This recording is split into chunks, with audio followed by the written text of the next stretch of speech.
Vraiment un grand plaisir aujourd'hui donc d'initier cette nouvelle activité du Centre de recherche en éducation et formation relative à l'environnement et à l'éco-citoyenneté.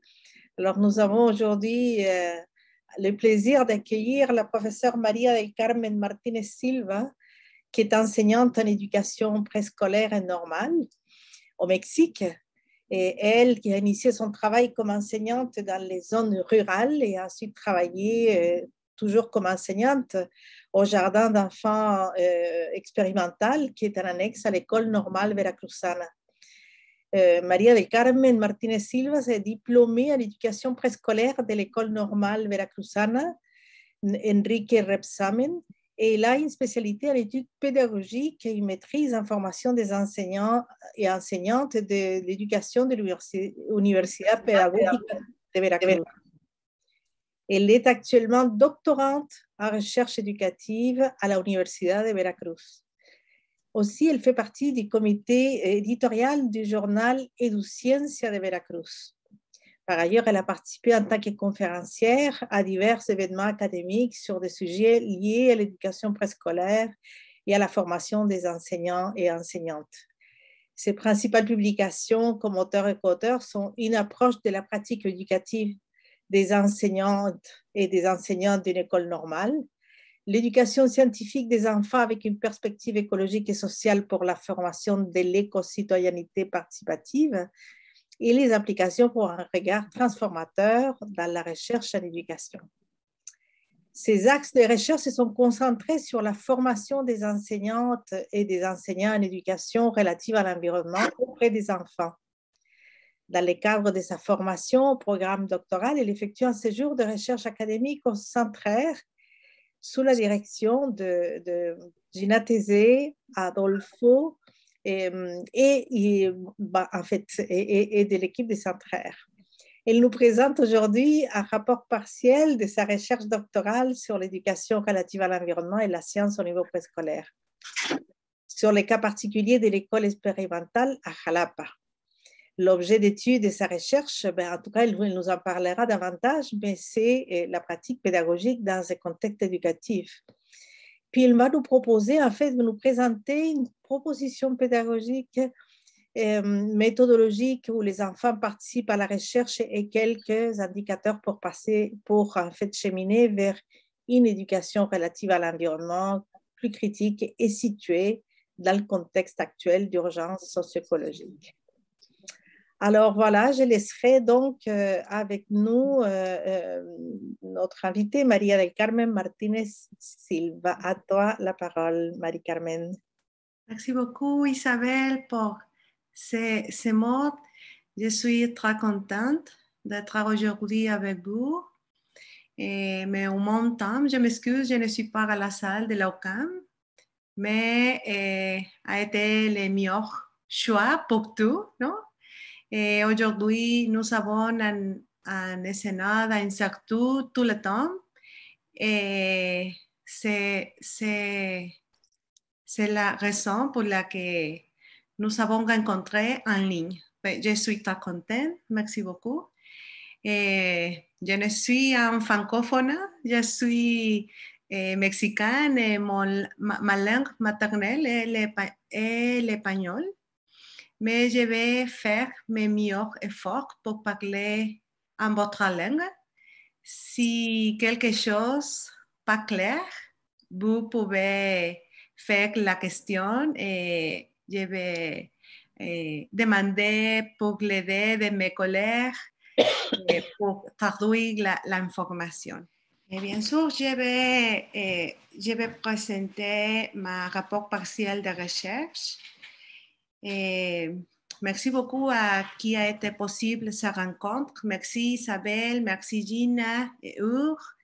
Et merci à tous mes collègues et mes professeurs présents de Montréal et du Mexique.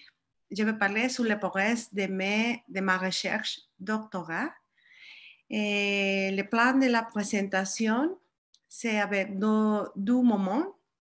Le premier moment, c'est la présentation de la recherche et après, nous on peut discuter la réflexion collective sur le sujet. Et je vais développer le contexte socio-éducatif de la recherche, la problématique, des questions de la recherche, les objectifs, des approches théoriques, les choix méthodologiques et les premiers résultats, et quelques pistes de réflexion.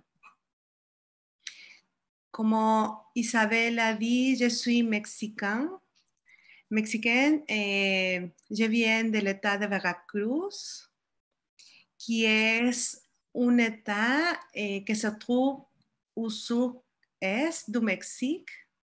C'est un État très important en raison de sa situation géographique et aussi est très riche en ressources naturelles et sa biodiversité.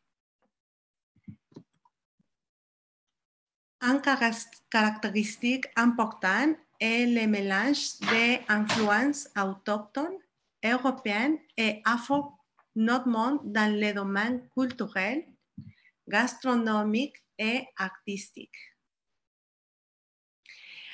À Veracruz se trouve une ville qui s'appelle Jalapa. Jalapa se trouve au centre de l'État de Veracruz avec une population de plus ou moins demi-million d'habitants.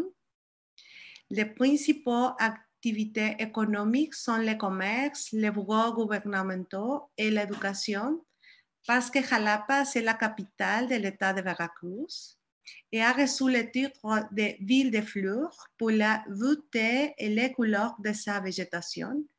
Et aussi, la ville de Jalapa est connue sous le nom de Athènes veracruzane en raison de sa richesse culturelle et artistique. À Jalapa, il y a 12 écoles d'éducation supérieure très importantes, qui sont la Université de Veracruz et l'École normale veracruzana. L'École normale de Veracruz, ou veracruzana, a été fondée en 1886 et depuis lors, elle a été reconnue pour sa contribution à l'éducation au Mexique en différentes étapes. C'est le lieu plus important à Veracruz de formation d'enseignants d'éducation préscolaire, primaire, secondaire et autres spécialités comme l'éducation inclusive ou éducation spéciale. Dans l'école normale, il y a 3 annexes pour la pratique pédagogique qui sont créées pour l'expérimentation pédagogique des futurs enseignants. Et les jardins d'enfants expérimentaux, c'est l'école d'expérimentation pédagogique pour l'éducation préscolaire, a été fondée en 1904 pour l'expérimentation des futurs enseignants, dont sa mission éducative est double avec des enfants et des enseignants en formation. Ces caractéristiques ont influencé la construction de différentes propositions pédagogiques. Les plus récentes s'appellent les couleurs des sciences, mais il n'y a pas enregistré sur cette expérience éducative. Les professeurs ont beaucoup d'activités à responsabilité qui fait presque impossible de faire ou analyser une recherche sur l'expérience pendant l'enseignance. Ces conditions ont été la principale motivation pour commencer une recherche formelle sur la pratique éducative dans les couleurs des sciences. Les couleurs des sciences est une proposition à travers de laquelle des enfants construisent apprentissage par découverte avec activités dirigées et recherche écolaire en 3 salles de classe qui sont une bibliothèque, une salle de technologie et une salle de laboratoire pour l'expérimentation et l'observation. Qui est la problématique de la recherche? Mais en première fois que les enseignants nous n'avons pas le thème suffisant pour faire une recherche. C'est la motivation, mais la problématique, qui est la problématique? Ouais, bien, la éducation précolaire est la première expérience d'éducation formelle obligatoire où les enfants ont de nombreuses occasions d'explorer et d'établir des relations à l'environnement. Bien que certaines recherches ont reporté l'influence d'expériences pendant l'enfance sur leur relation ultérieure avec l'environnement, c'est l'enfance, la petite enfance, notamment l'étape moins étudiée dans le domaine de l'éducation relative à l'environnement, principalement aux pays hispanoparlants. Et les études qui existent, par exemple, en Amérique latine, ont identifié diverses limitations dans la partie éducative relative à l'environnement face à l'urgence socio-environnementale. Pourquoi j'ai dit qu'il y a beaucoup de limitations? Parce que j'ai fait une recherche sur différents documents et programmes éducatifs au Mexique sur l'éducation relative à l'environnement. Et les résultats de ces petites recherches pour connaître l'état de la connaissance de l'éducation relative à l'environnement au Mexique, je trouve 3 étapes de la trajectoire historique qui sont l'étape de l'introduction de 1986 à 1992 on commence la formation d'enseignants sur l'éducation relative à l'environnement.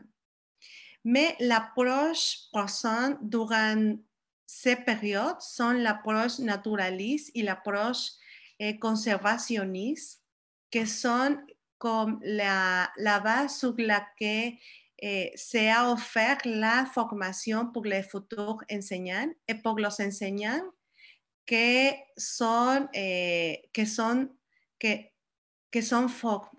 ont formé.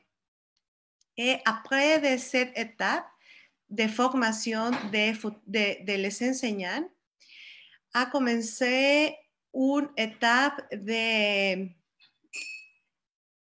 autre étape d'introduction de l'approche de l'éducation par compétences et s'est introduit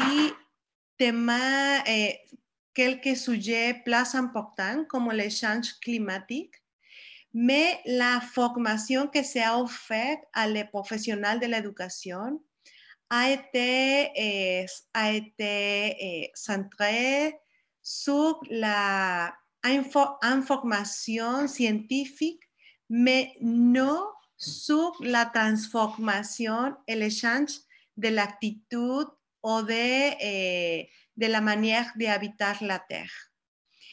C'est la raison pour laquelle il y a beaucoup de problématiques comme la réduction, la désarticulation et la fragmentation des problèmes environnementaux. Et en même temps, l'approche de l'éducation pour le développement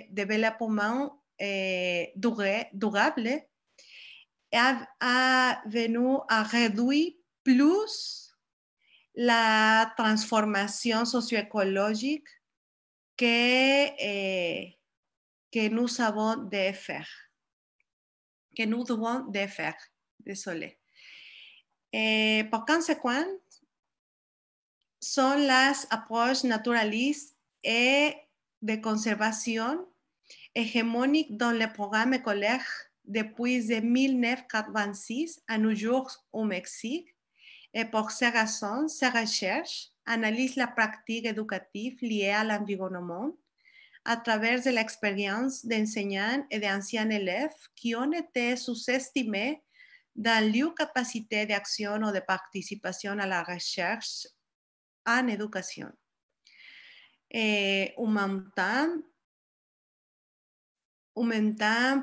cette recherche a l'objectif d'identifier à partir de leurs expériences quelques espaces d'opportunité pour améliorer la pratique éducative liée à l'environnement.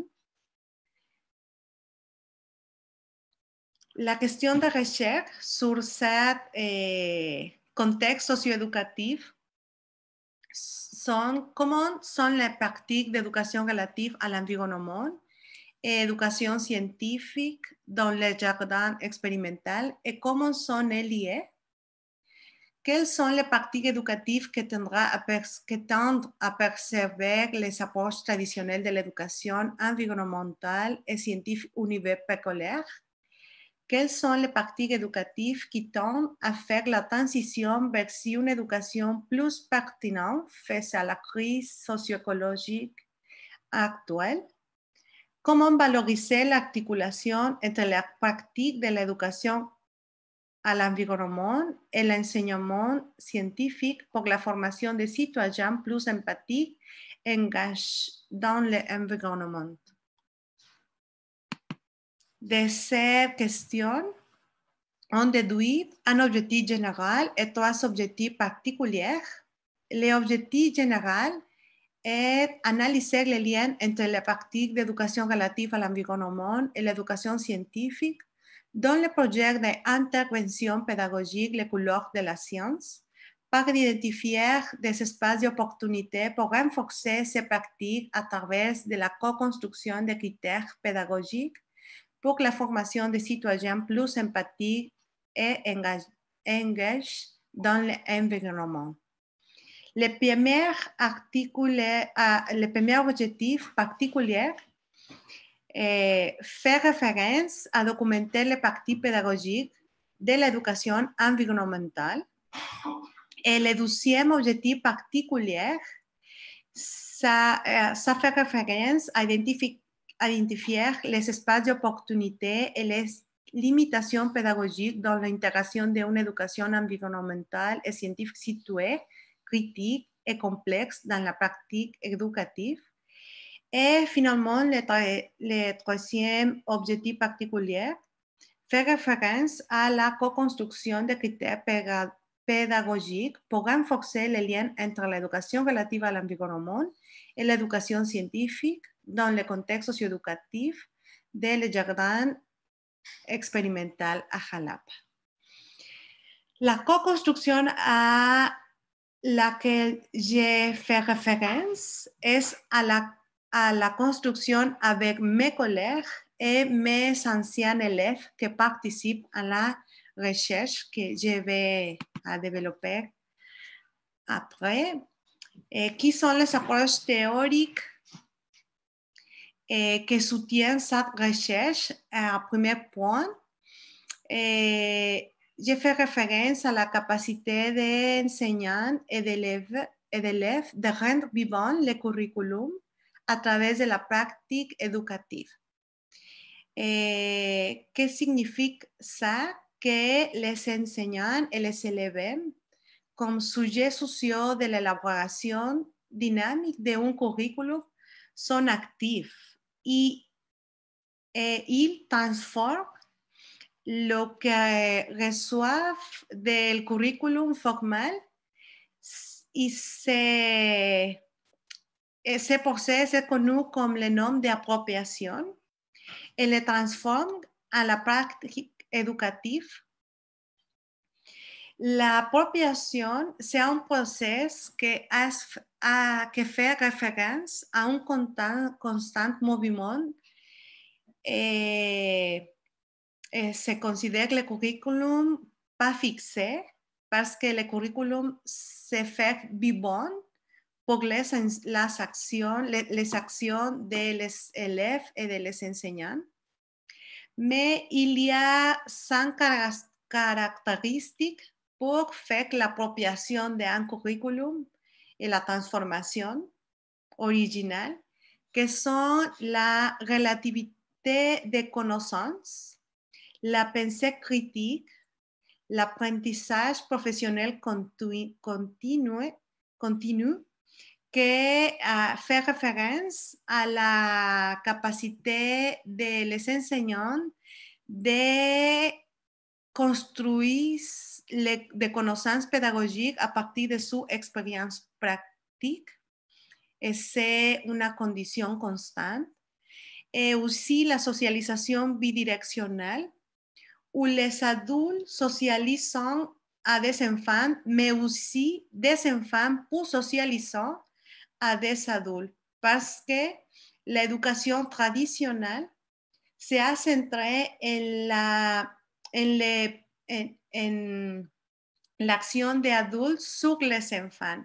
Mais la socialisation bidirectionnelle, c'est une invitation pour penser que enseignants et étudiants sont en même temps apprenants. Et pour finir sa approche théorique, l'engagement pour la transformation sociale, c'est comme une condition également importante pour faire une pensée critique sur la proposition d'un curriculum formel, pour identifier le caractère idéologique et le caractère politique avant es derrière de la proposition curriculaire. Et sur la pratique éducative, j'ai compris la pratique éducative comme l'interaction de plusieurs pratiques qui sont la pratique d'enseignement, la pratique d'apprentissage, la pratique de formation et apprentissage professionnel, la pratique de direction et de gestion éducative et la pratique de recherche. Mais pour ces recherches, notamment, j'ai choisi seulement l'analyse de 3 de ces pratiques que sont la pratique de l'enseignement, de l'apprentissage et de la formation professionnelle. Et l'approche théorique sur l'éducation relative à l'environnement, je voudrais dire qu'au début de ces recherches, j'ai choisi 2 approches en correspondance avec ma position onto-épistémologique, que sont l'approche écoscientifique ou par la formation de l'éco-citoyenneté et l'approche éco-sociale, parce que les 2 proposent une transformation socio-écologique à travers des dimensions politiques, critiques, éthiques et cognitives, inclus. Mais puis-je ajouter l'approche naturaliste parce que les expériences narrées pour les enfants me fait penser que la base de la éco-formation sont les émotions, non les connaissances. Las émotions, las affectivités et pour ces raisons, las activités esthétiques sont très importantes d'offrir pendant la formation humaine. Bien sûr que le naturalisme pas de suffisance pour un engagement avec la transformation, mais pour apporter une base pour réfléchir et agir. Je vais approfondir sur cette interaction de ces 3 approches après de l'analyse de l'information. Sur les choix méthodologiques, bien, ce schéma montre les choix méthodologiques que le début des choix méthodologiques, j'ai identifié mon histoire personnelle et professionnelle, mon contexte de problématique, des problèmes de recherche, comme la trajectoire historique que j'ai présentée, plus les approches théoriques laquelle je me souscris, mais en donné un positionnement politique, ontologique et épistémologique par la construction des connaissances. Et je ai choisi le paradigme critique et interprétatif parce que j'ai l'objectif de comprendre une pratique sociale spécifique particulièrement et une pratique éducative, mais en même temps, j'espère faire change pendant la recherche et après la recherche, parce que un paradigme interprétatif sur l'éducation relative à l'environnement, pas de suffisance. Il y a beaucoup de scènes émergentes et d'urgence pour agir. Pour agir. Oui, c'est la raison pour laquelle j'ai choisi faire une recherche qualitative et collaborative, parce que je partage la choix avec les collaborateurs. C'est la raison pour laquelle c'est une recherche collaborative. Et par exemple, mes collègues ont eu l'opportunité de suggérer change sur les objectifs ou sur les instruments pour la construction de l'information ou pour la sélection, pour la élection des collaborateurs anciens élevés, ont été les collègues qui ont choisi ce type de choix, pardon pour la répétition de la mot. Les techniques pour la construction d'informations sont l'entretien semi-directif, document graphique et groupe de discussion. Les instruments pour la construction d'informations ont été guides semi-structurés, et pour l'analyse de l'information, j'ai choisi l'analyse de contenu sous catégories d'analyse éthique et émique. Et après le travail de camp, le travail de camp est composé de 12 phases. La phase 1 qui est exploratoire et la phase 2 qui est un méta-analyse où à partir de laquelle je vais partager cette information avec mes collègues et mes anciens élèves pour discuter et formuler les critères pédagogiques pour la transformation de la pratique éducative. Et j'espère que quand j'ai pu faire les objectifs généraux, c'est ouvert une nouvelle problématique pour recherche. Mais sur le travail de champ, je voudrais dire qu'au premier moment, j'ai choisi l'observation dans la pratique éducative comme la principale technique d'investigation, mais le confinement m'a donné une nouvelle opportunité et limitation aussi pour faire l'investigation sociale.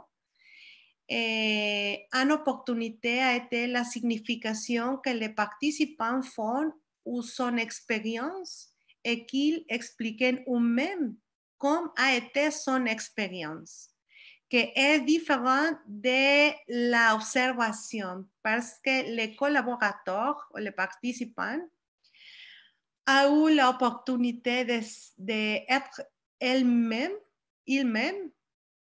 qui signifie son expérience. Mais la limitation du travail de camp à distance a été, bien sûr, l'interaction. Parce qu'il y a beaucoup de moments que j'aurais voulu être à embarrasser à mes collègues ou mes anciens élèves, non? Quand un moment spécial pendant l'entretien, je n'ai pu montrer mes affaires parce que la distance a été un limitant. Mais aussi, il y a des opportunités, comme je viens de dire. Une caractéristique de ces participants ou collaborateurs est que je trouve que la choix de les collaborateurs c'est divers. Por exemple, sur les enseignants en formation professionnelle, en expérience, en des services, et pour les anciens étudiants, l'âge, les moments d'études au jardin d'enfants. Si sont les codes que j'ai donnés à chaque collaborateur que ont des informations sur sa fonction éducative, les centres de services au jardin expérimental, les centres de services éducatifs et aussi la formation professionnelle. Et comme je viens de dire, pour les anciens étudiants, les sexes, l'âge et l'un des règles del jardin expérimental. Deux conditions ont été très importantes pour l'élection des collaborateurs qui sont la libre désir de participer et avoir une relation actuelle ou ancienne avec les gardiens des enfants. A été très important de considérer que tous les collaborateurs désirent de participer. Et après et voilà, c'est l'organisation de catégories d'analyse que après del travail de camp, j'ai utilisé pour commencer à faire les premières analyses. Sont 3 catégories centrales que sont le curriculum vécu, la pratique éducative relative à l'environnement et la science, et la formation des citoyens empathiques et engagés avec l'environnement. Mais de ces 3 catégories centrales, il y a 7 catégories éthiques qui sont enseignants et élevés comme sujets sociaux de l'élaboration dynamique de curriculum, l'appropriation, les parties d'enseignement, d'apprentissage et de formation et apprentissage professionnel et les approches écoscientifiques et écosociales. Mais en même temps, est signalé avec rouge deux catégories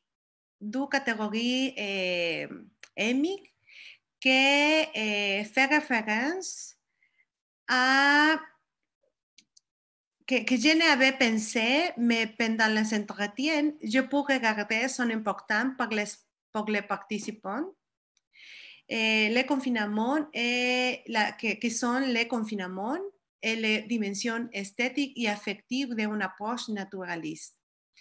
Par exemple, la catégorie qui fait référence au confinement a émergé d'expériences racontées par les enfants et les enseignants sur un moment très complexe et incertain, mais au même temps qui a donné une autre signification à la pratique sociale dans le contexte scolaire. Ça a été d'entendre comment pour les enfants du contexte urbain à Jalapa, comment l'école est leur principal espace de relations sociales entre enfants et de relations avec l'extérieur. C'est un moment très complexe, mais au même temps, c'est un moment très riche pour réfléchir sur la pratique sociale que se développait à l'intérieur du contexte scolaire. Il y a quelques exemples de les documents graphiques qui sont les dessins des enfants. Et en ces dessins, on peut regarder que les souvenirs plus fréquents sont liés à activités à plein air ou à l'extérieur, liées à une émotion. Quand elle m'a expliqué ces dessins, tout le temps, ça c'est lié à une émotion et aussi à l'interaction avec d'autres personnes. Et aussi à éléments de la nature. C'est comme les souvenirs plus fréquents. Con toute cette information et les catégories d'analyse, j'ai pu expliquer un peu qui est la couleur de la science, qui est le premier objectif particulier. Les couleurs de science, c'est une construction historique avant en 2006, lors de sa création. Parce qu'il y avait plusieurs antécédents qui ont influencé la tension entre la conservation et la transformation de la pratique éducative relative à l'environnement. Ces propositions favorisent l'apprentissage dans la science de la nature. C'est le domaine où se trouvent les objectifs de la couleur de la science. Et, par exemple, l'objectif principal de cette proposition pédagogique a été la capacité de réflexion, mais non les connaissances, pas de connaissances, principalement les capacités de réflexion. Et le modèle pédagogique a été fait référence à l'apprentissage pour découverte, pour activité dirigée ou pour activité de recherche scolaire que donne à des enfants une dimension politique, une dimension critique et une dimension cognitive. Mais l'éducation relative à l'environnement a une place périphérique et implicite parce que pour les enseignants, l'éducation relative à l'environnement, quand j'ai utilisé ces mots, la réponse de les enseignants a été pensée les couleurs vertes, non? Le naturalisme et le conservationnisme. Mais ils ne sont pas conscients de qu'il y a beaucoup de pratiques et d'opportunités sur cette expérience pour la formation d'une citoyenneté critique et politique en même temps.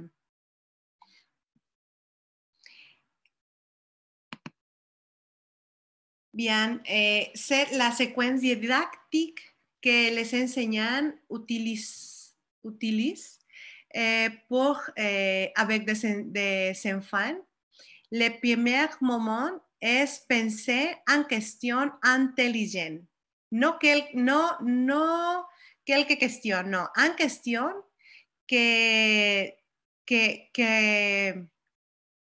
fait référence à un vrai défi pour connaître, parce que c'est important de connaître.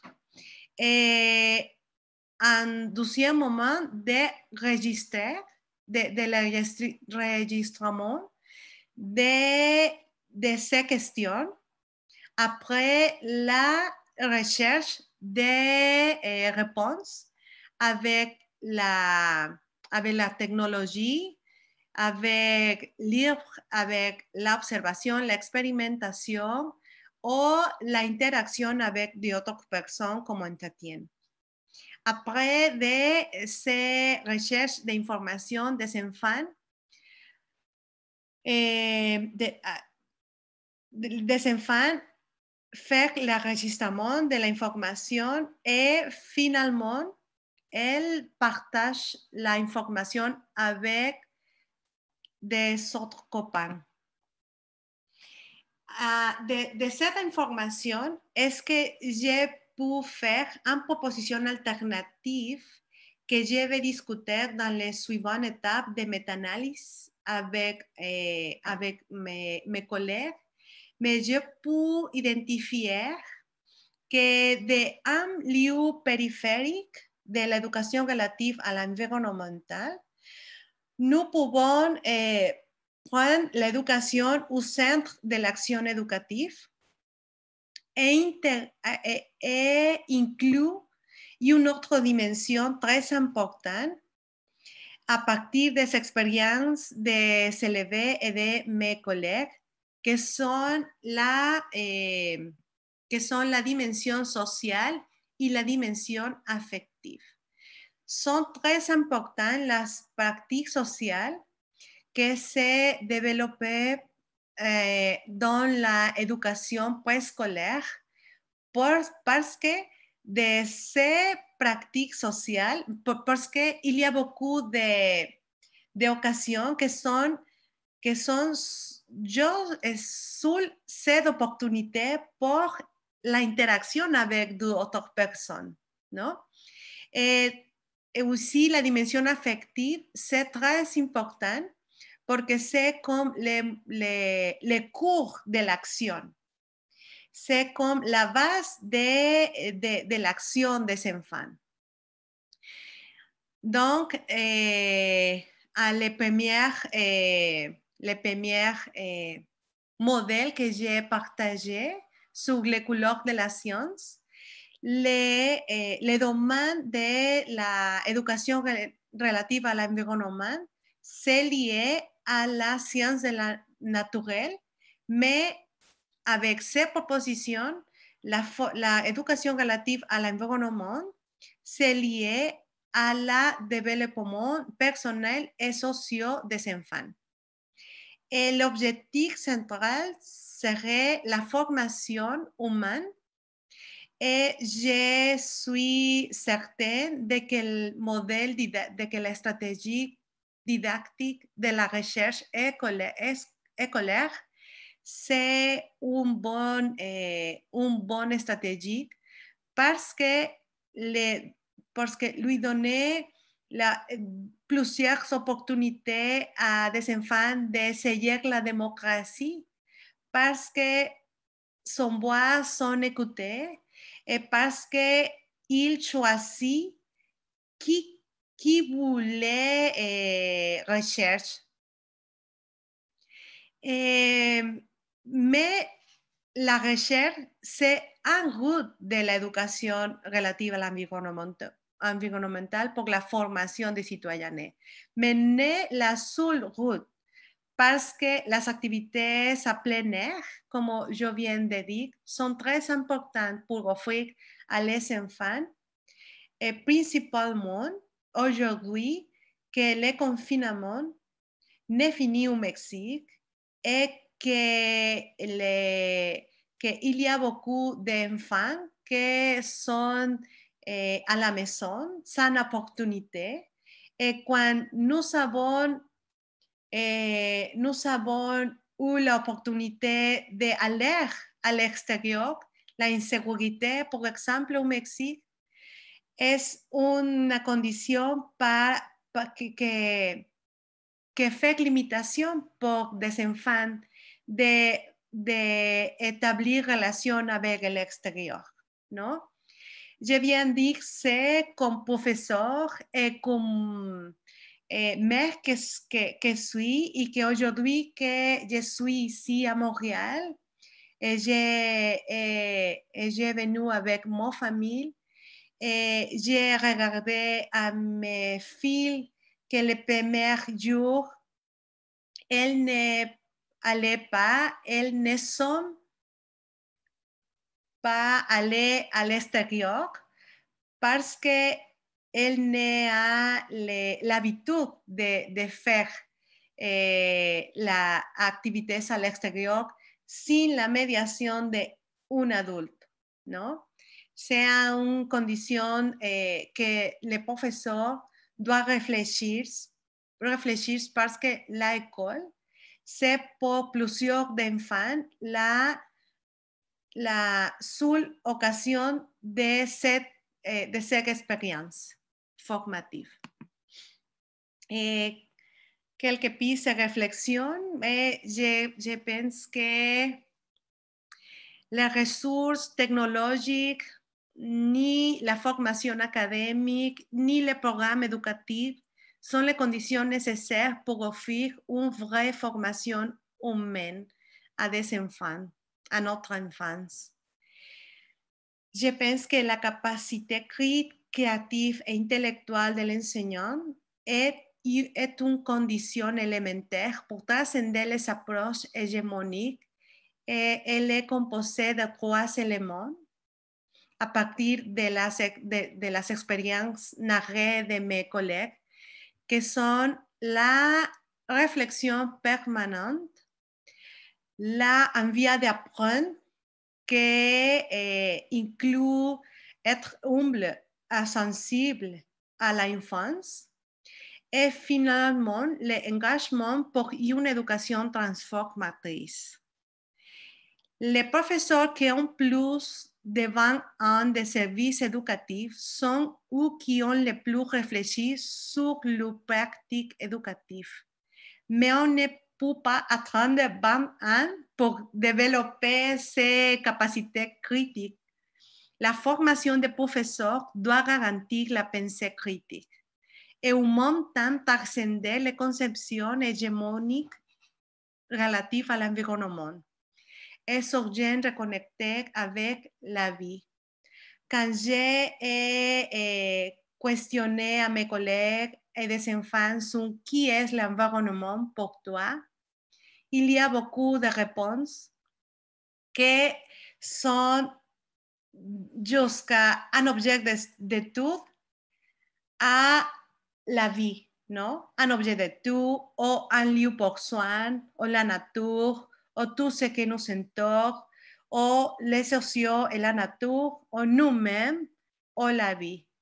L'éducation relative à l'environnement avec la petite enfance doit offrir expérience pour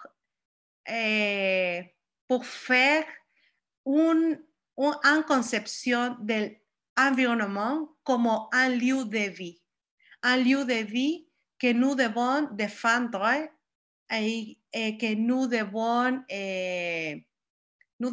de vivre avec amour. Comment devraient être les pratiques sociales pour la formation des citoyens plus empathiques et d'engagés envers l'environnement? C'est la question. Mais les enfants m'ont donné quelques pistes, m'ont dit, je pourrais dire que le plus important, c'est travailler avec amour. Les professeurs doivent être traités avec affection. Ils sont qui nous motivent à l'apprentissage. Ces mots sont vraiment émotifs parce que en même temps sont une opportunité pour repenser et resignifier notre rôle comme enseignant. C'est plus nécessaire, c'est être ser humain sensible et respectueux de l'autre. Et bien sûr, favoriser la collaboration et le développement humain.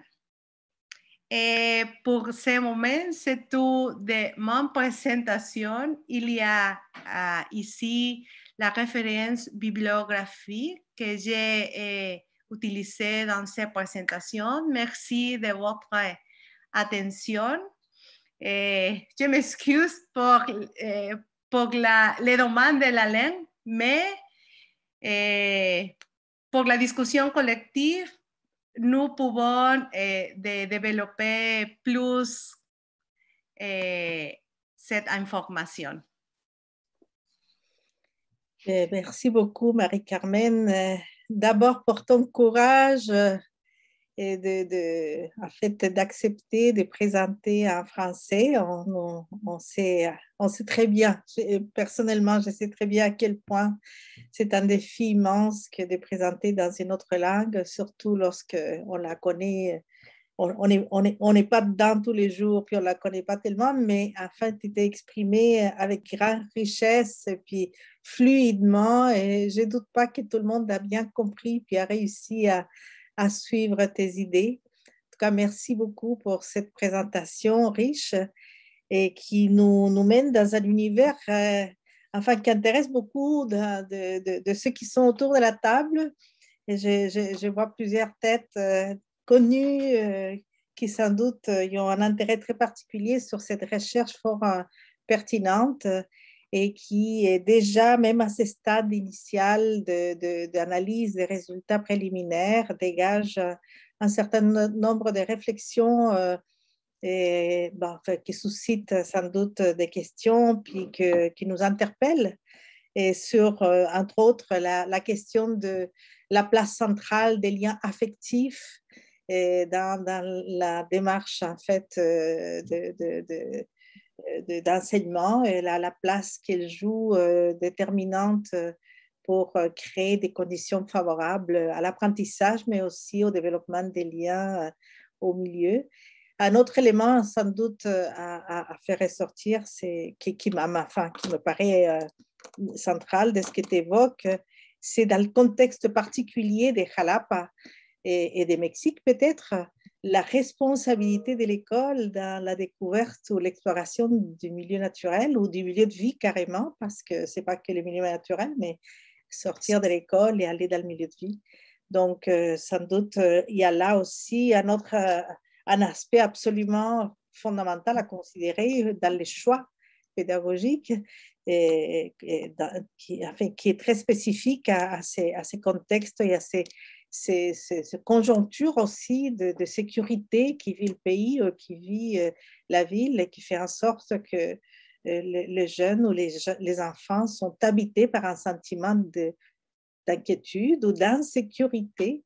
Et donc, comment briser ou comment aller au-delà de ça pour susciter le désir d'explorer, de connaître, d'apprendre et d'aimer, en fait, comme tu dis, l'aspect plus de développement des liens affectifs.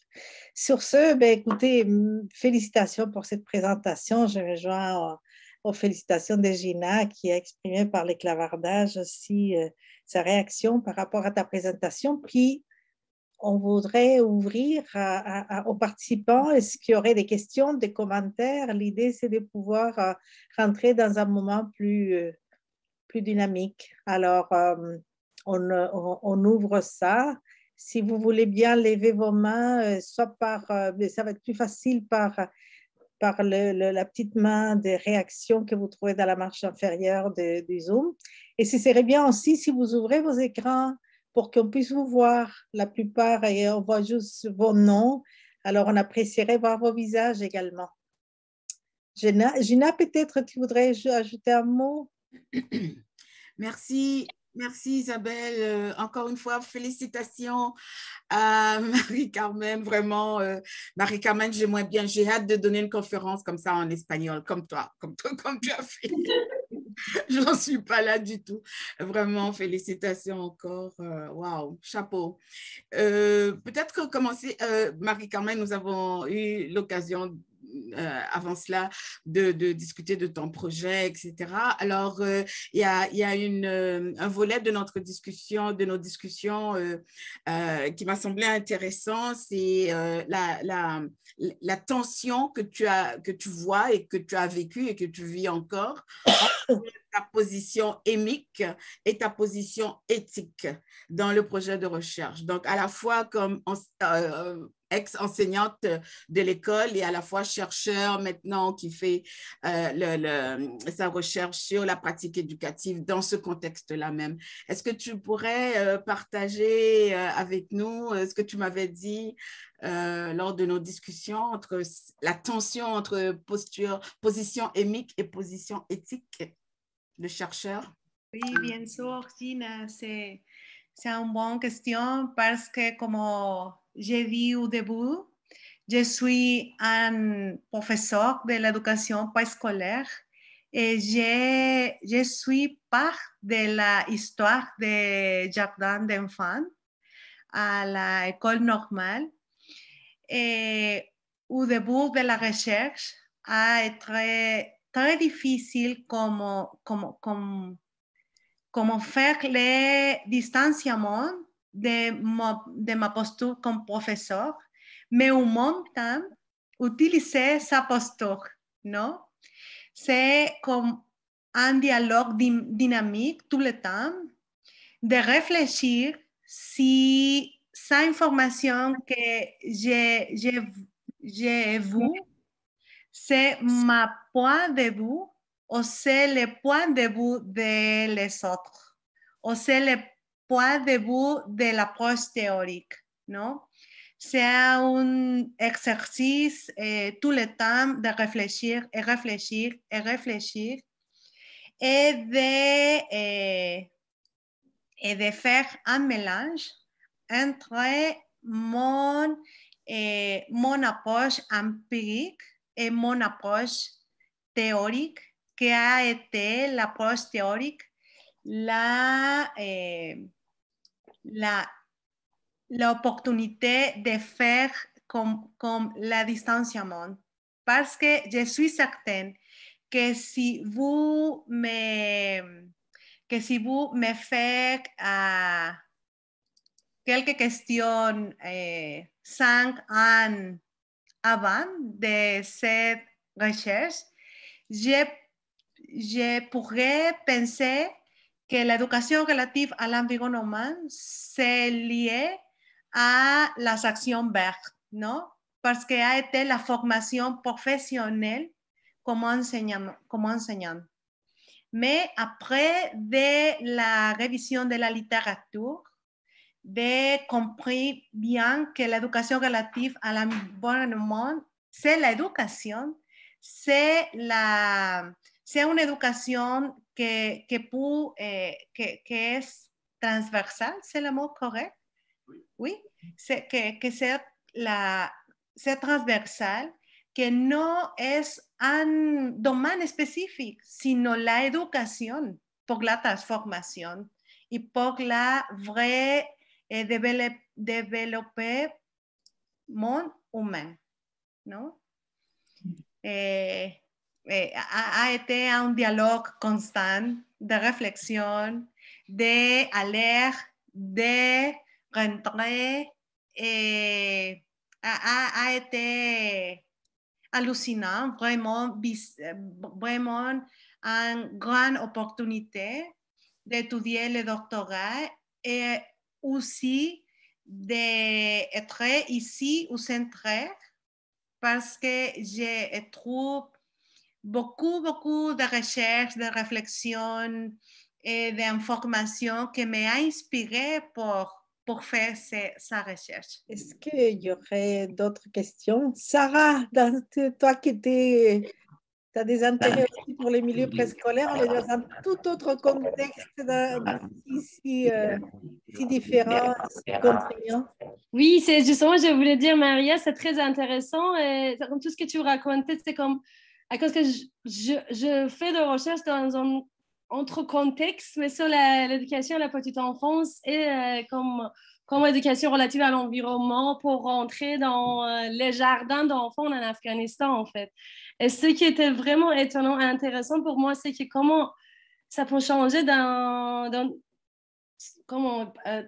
côté du monde à l'autre et que comment on peut interpréter ou justement intégrer l'éducation relative à l'environnement Alors, c'était vraiment, ça m'a donné motivation. Ouais, je sens pour continuer et lancer le projet.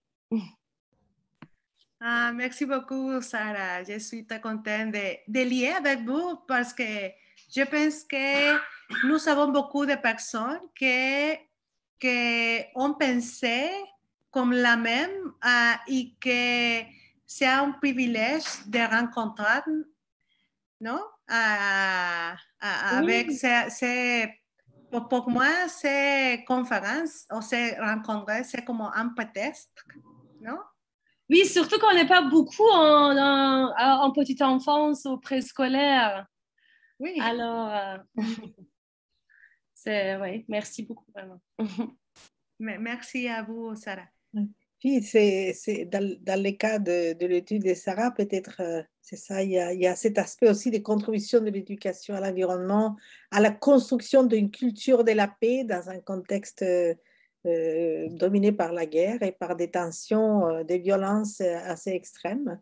Donc, c'est cet aspect qui t'intéresse aussi de approche critique, développement d'une pensée critique, puis et politique même de l'éducation relative à l'environnement, comment on contribue vers ça, mais à partir de la petite enfance, mais au niveau aussi de la formation en fait, des enseignantes et des enseignants, je dirais que ça se situe beaucoup cet aspect.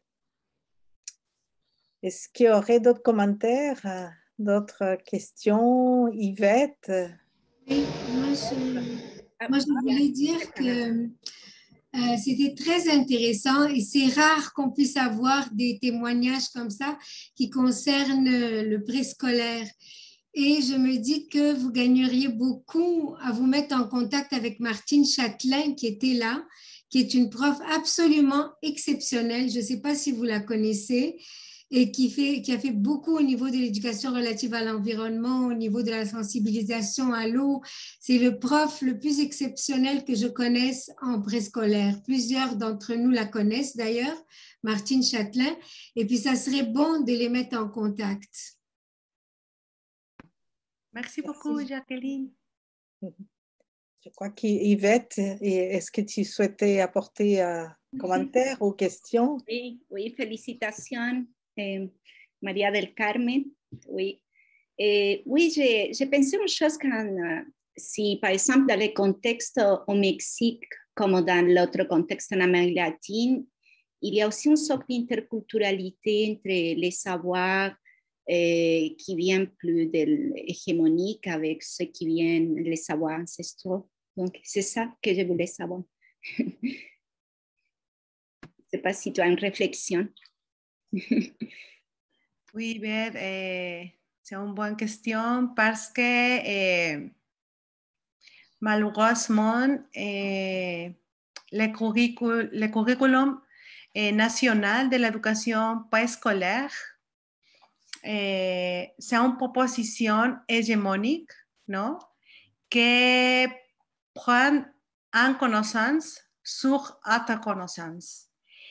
Mais un point qui favorise la interculturalité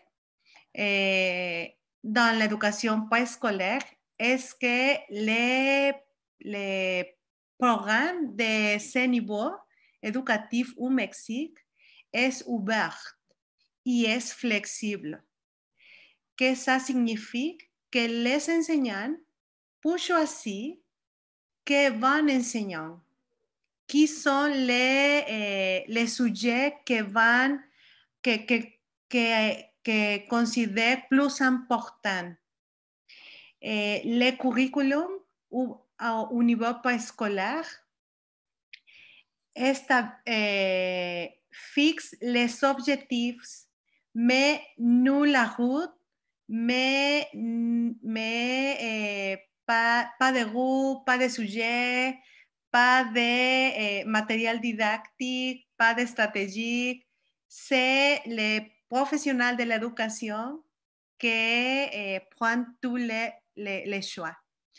Ces caractéristiques, c'est une bonne opportunité pour intégrer les autres connaissances, non? Et par exemple, la stratégie didactique sur la recherche éducative inclut, par exemple, les connaissances des anciennes personnes que nous entourent, non? J'ai beaucoup d'expérience on avait invité à la grand-mère ou el grand-père de la ville ou de la petite ville ou de quelques étudiants pour venir à faire la narration de quelque chose, non? Par exemple. Magnifique. Merci Yvette et merci Marie-Carmen. Est-ce qu'il y aurait d'autres commentaires ou questions? Virginie ici. Oui. Félicitations encore, Marie-Carmen. Est-ce que vous m'entendez? Je suis dans la salle. Il y a beaucoup d'écho, mais on t'entend. Merci infiniment. On a beaucoup d'affinité dans le sujet de recherche. Je suis contente d'avoir pu enfin écouter ton travail. Puis moi, je me demandais, je trouvais ça intéressant que tu dises que tu as changé de posture épistémologique au cours de la recherche. Puis là, je t'amène à aller voir une autre posture qui est la posture épistémologique post-critique, qui met beaucoup de l'avant, finalement, l'amour des connaissances, mais en fait, pas des connaissances, mais plus l'amour de ce qu'on veut transmettre, mais de façon plus profonde aux autres. En tout cas, j'ai pas entendu de l'article, mais ça m'a inspiré un peu cette idée-là de transmettre cet article-là de Hobson en 2021. Bref. Et aussi, je trouvais très intéressant l'aspect du curriculum vivant dont tu parlais.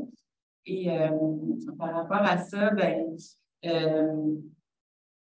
dans le fond, je pense que ça m'échappe précisément. Il y a toujours posé pour faire les temps non plus. De toute façon, on va avoir la posture de peut-être.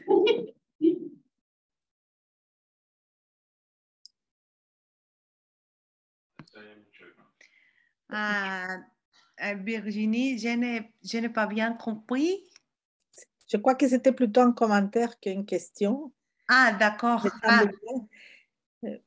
J'ai compris bien au début de l'intervention, mais au final, je n'ai compris bien s'il y a une question ou non. Mais elle disait en fait qu'elle voulait faire un partage de références concernant le courant ou la posture post-critique. Donc, elle va partager ça prochainement avec toi. Ah, merci beaucoup. Je pense que c'est l'écho de la salle. De la salle, oui, malheureusement. Merci, Virginie. Oui. Il y avait Hakim qui avait levé la main aussi. Oui, bonjour tout le monde. Moi, je m'appelle Hakim. Je suis au Tchad, en Afrique, et je fais une thèse en sciences de l'éducation et des formations en France, à Toulouse. Et moi, je suis intéressé un peu par votre approche, qui est un peu, vous avez parlé de la pensée critique.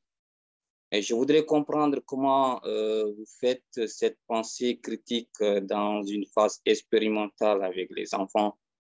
Et je vous remercie aussi pour votre effort. Hein. Les Français, moi j'ai compris, moi aussi je suis dans la même situation que toi, mais je me débrouille un peu en français. Mais je voudrais juste, parce que je travaille aussi sur la pensée critique en éducation à l'environnement, et par des études aussi des questions socialement vives liées au changement climatique. Donc, je suis ici au Tchad actuellement pour la phase un peu étude du terrain, et je voudrais comprendre dans votre approche, j'ai vu qu'il y a une pensée critique que vous développez. Je voudrais comprendre comment vous développez cette pensée critique. Est-ce que vous avez compris ma question? Oui, j'ai compris bien la question.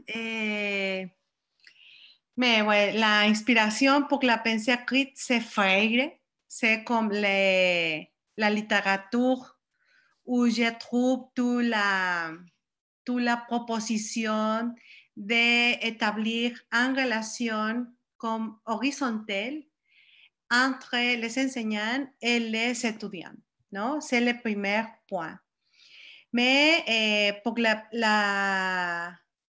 parce que si un professeur pouvait à ses étudiants au même niveau qu'elle, pour faire plus sensible et plus empathique de la problématique de l'âge qu'ils sont, de les contextes où qu'ils habitent. Par exemple, j'ai que travaille avec de la petite enfance. Quand un enfant me a donné une question comme Madame, pourquoi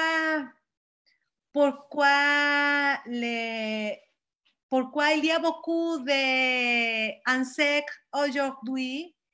Je peux faire la réponse. Parce qu'il y a plus, et c'est la raison, et donner une explication, non? Mais c'est différent quand le professeur ne donnait pas une réponse. Pour le contraire, et il donnait une autre question. Qu'est-ce que vous pensez sur ces situations, éléments, phénomènes, quelque chose? Et es como une invitation pour penser et penser et penser et en même temps planifier comment je peux chercher la réponse à mes questions, à mes problématiques, ¿no?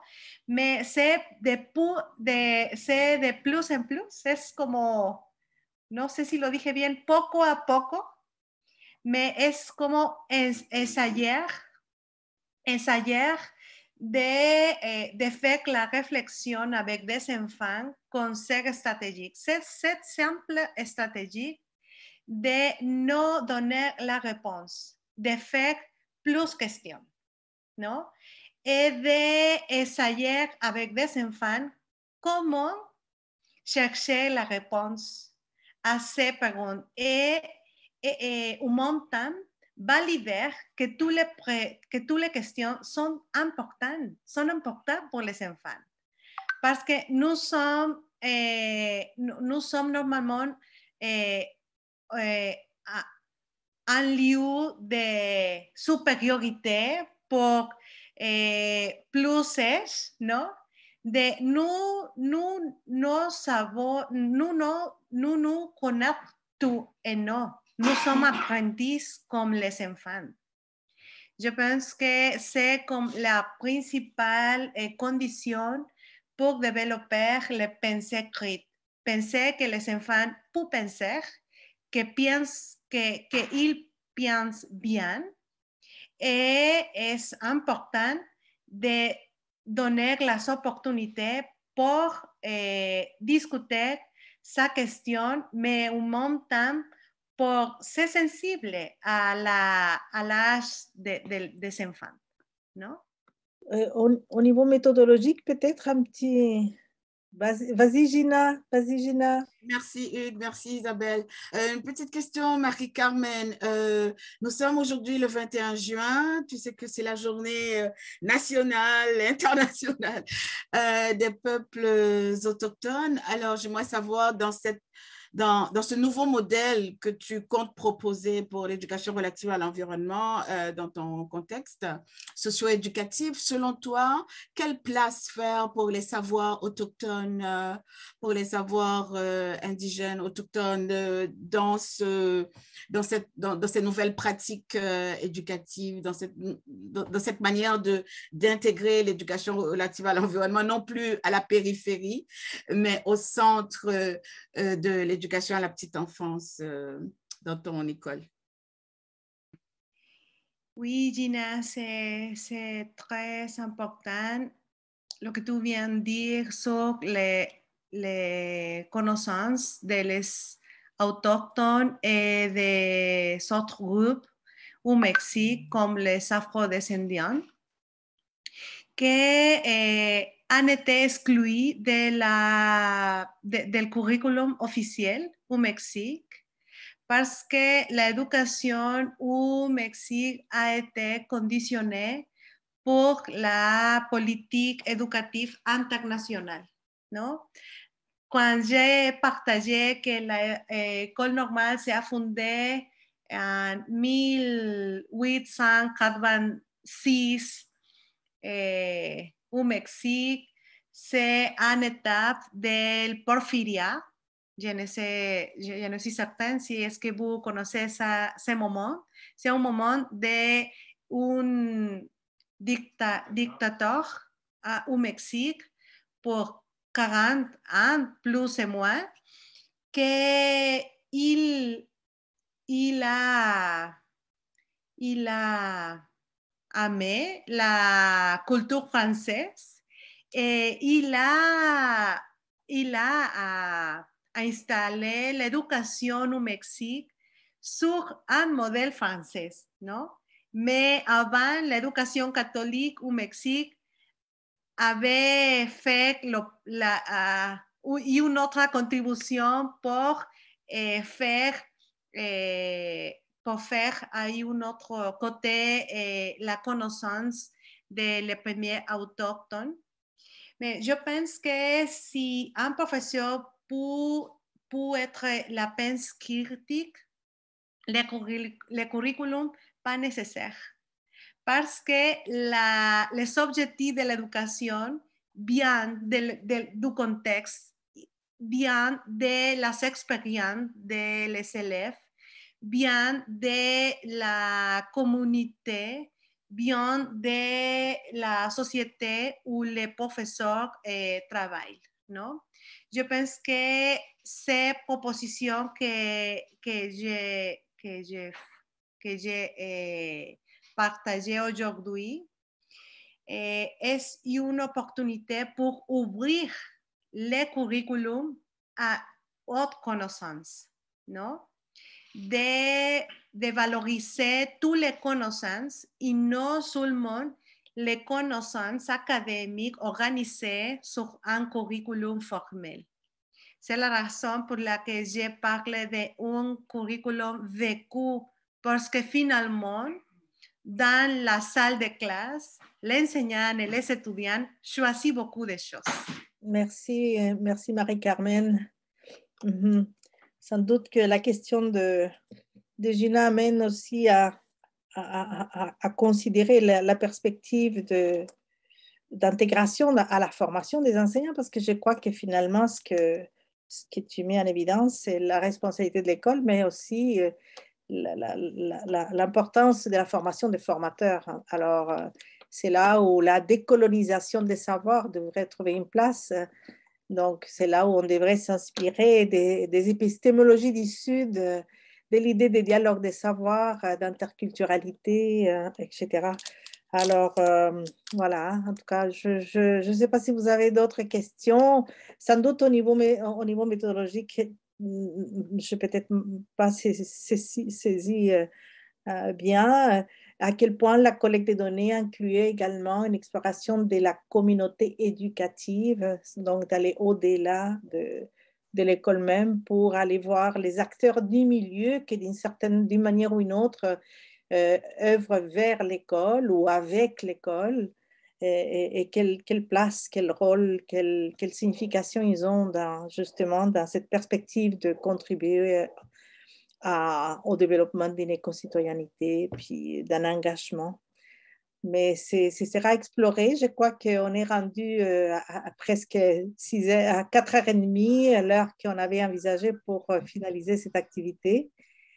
Et puis, je ne sais pas, Hugues, Gina, vous avez autre chose que vous souhaiteriez ajouter ou... Moi, je voulais ajouter quelque chose, Isabelle, c'est que tout ça, ça fait partie de cette tendance qu'on a, des pressions qu'on veut faire auprès du ministère de l'Éducation pour que ce soit dans les curriculums à tous les niveaux, que ce soit un enseignement systématique à tous les niveaux. Et ça comprend le préscolaire, d'après moi.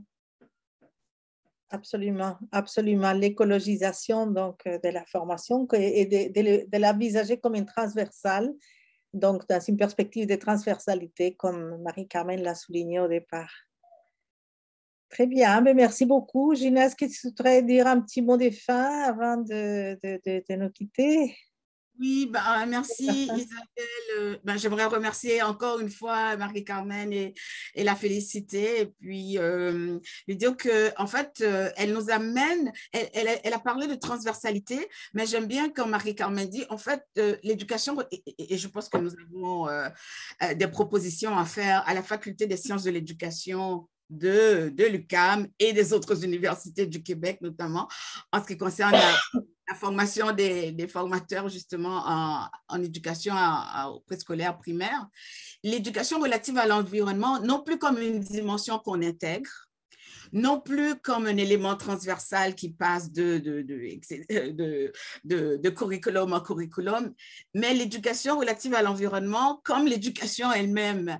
Et cela fait tout à fait écho à la pensée de Lucie, non? De Lucie Sauvé, qui dit le rapport à l'environnement comme étant le rapport à la vie elle-même, l'éducation à l'environnement comme étant l'éducation elle-même, et tout particulièrement au préscolaire primaire, donc dès le début du parcours éducatif des enfants. Et Marie-Carmen, cela semble central, en tout cas, à sa pensée de chercheur. Et donc, je l'encourage beaucoup à poursuivre en ce sens-là. Hein? Comment peut-on faire pour convaincre littéralement que l'éducation relative à l'environnement peut être vue non plus comme une dimension à intégrer, mais tout simplement au cœur de l'éducation même. Merci encore, Marie-Carmen. Merci beaucoup, Gina. Merci. J'aime bien les commentaires de Gaëtan Roy de cette idée qui ramène à la poésie de Rabindranath Tagore. Je ne sais pas s'il y en a qui les connaissent, mais effectivement, il y a lieu de s'y inspirer, puis de ce profond amour à la nature qui traverse toute sa poésie, puis qu'il lui considère comme étant essentiel dans la formation et au développement intégral des personnes, des enfants particulièrement.